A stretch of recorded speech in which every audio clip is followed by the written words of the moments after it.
আসসালামু আলাইকুম প্রিয় দর্শক, welcome back to my channel Fatema Akter and family vlogs. আশা করছি আপনারা সকলে ভালো আছেন। আল্লাহর রহমতে আমিও আল্লাহর রহমতে ভালো আছি। প্রিয় দর্শক, আজ যারা আমার চ্যানেলে প্রবেশ করেছেন, আপনারা আমার চ্যানেলটি প্রথমে লাইক দিয়ে এবং সাবস্ক্রাইব করে কষ্ট করে আমার রেসিপিটি দেখতে থাকুন। দেখুন কি রান্না করছি। দেখুন দর্শক, এখানে আমি গরুর মাংসের জন্য মশলা করে নিয়েছি। গরুর মাংসগুলো আমি 1 ঘন্টা আগে সিদ্ধ করে নিয়েছি। এতে আদা, দারচিনি, এলাচ, গোলমরিচ এগুলো সব কিছু দিয়েছি। 1 ঘন্টা সিদ্ধ করে নিয়েছি। হলুদ দিয়েছি, লবণ দিইনি। মাংসে লবণ প্রথমে দিলে মাংস সিদ্ধ হয় না, লবণটা পরে দিতে হয় সিদ্ধ হওয়ার পরে। দেখুন আমার মাংসটা সিদ্ধ হয়ে গেছে। আমি এখন মাংসটাকে রেডি করে নিচ্ছি। এইখানে ব্লেন্ডার জারে আমি আদা, রসুন, পেঁয়াজ, দারচিনি, এলাচ সব রকমের মশলা ব্লেন্ড করে নিয়েছি। কষানো হয়ে গেছে আমার। এতে আমি 1 মোট কাঁচা কাঁঠাল দিয়েছি ব্লেন্ডার করে। এটা আমার মাখা মাখা হয়ে গিয়েছে। মাংসের সাথে আমি একটু সবজি দিয়ে দিলাম। দেখুন আমার মশলাটা কষানো হয়ে গেছে। এখন আমি এতে আমার মাংসটা ঢেলে দিব এবং মাংসটা কষিয়ে নিব ভালো করে 10-15 মিনিট, তারপরে তুলে নিব।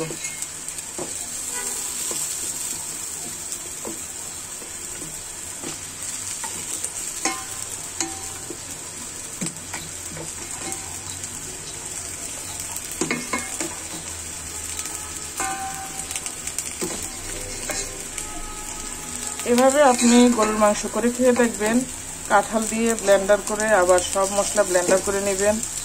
এটা খেতে খুবই টেস্ট হয়।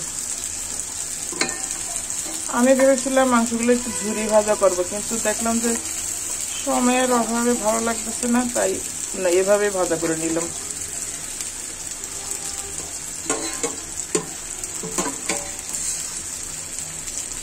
মাংস সিদ্ধ করার সময় আমি এতে তেজপাতা দিয়েছি, 5-6টি তেজপাতা দিয়েছি। মাংসটা আমার এমনি টেস্ট হয়েছিল, ওইটাই খাওয়া যায়, যেভাবে আমি করে নিয়েছি। দর্শক, আমি একটু রুমে যাচ্ছি, একটু কাজ আছে, চলে আসলাম। দেখুন এই যে মাংসের পানিটা দিয়ে দিলাম।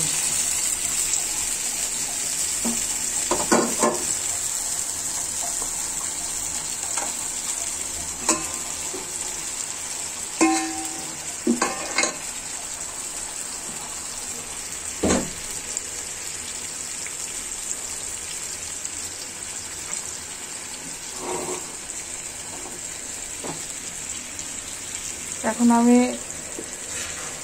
মাংসটা মশলা এবং কাঁচা কাঁঠাল এগুলো সব কিছুর সাথে মাখিয়ে নেব ভালো করে।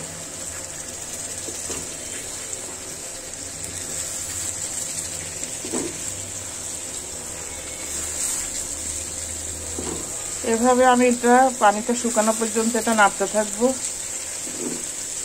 এখানে হলুদ, মরিচ, গরম মশলা সব কিছু দেওয়া আছে।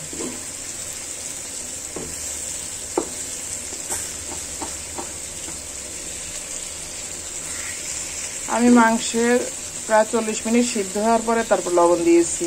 আগে মাংসটা সিদ্ধ করে নিয়েছি ভালো করে।